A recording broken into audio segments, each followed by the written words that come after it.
स्वामी समर्थ म्हणजे परब्रह्माचं साक्षात साकार स्वरूप. स्वामी समर्थ म्हणजे ऊर्जात्मक अवस्थेचं चिदानंद रूप.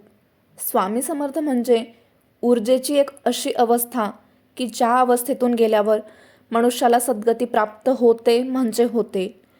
कार्यसिद्धी होण्यासाठीच नव्हे तर आयुष्याचं मर्म जाणण्यासाठी स्वामींच्या दरबारात जावा.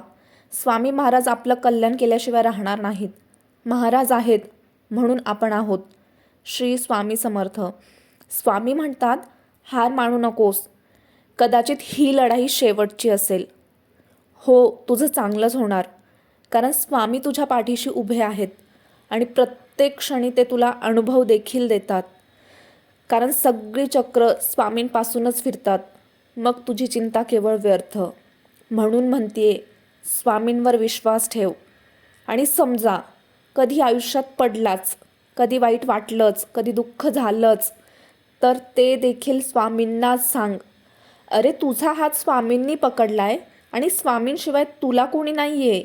लक्षात घे बाळा, स्वामींसाठी हजारो लाखो लोक आहेत, पण आपल्यासाठी स्वामी केवळ एकच आहेत. मग रडणं असू दे, दुःख असू दे किंवा आनंद असू दे, ते फक्त स्वामी चरणीच. दृढ विश्वास ठेव, स्वामी कायम सोबत आहेत.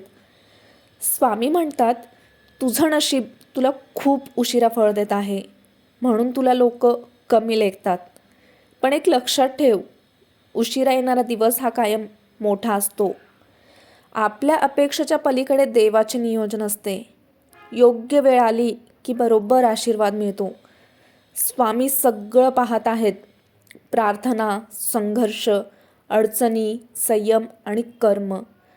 कुठेतरी श्रद्धा असावी. सगळंच नशिबावर सोडून नाही चालत. नसेल आज माझ्याकडे काही, पण तुमच्या असण्याने मी श्रीमंत आहे स्वामी. जे होतंय आयुष्यात ते माझ्या मनासारखं नाही आहे, पण विश्वास आहे स्वामी, जे करतील ते माझ्या चांगल्यासाठीच करतील. स्वामी, तुम्हाला जे योग्य वाटेल तेच द्या. माझं काय, मी काहीही मागते. श्री स्वामी समर्थ.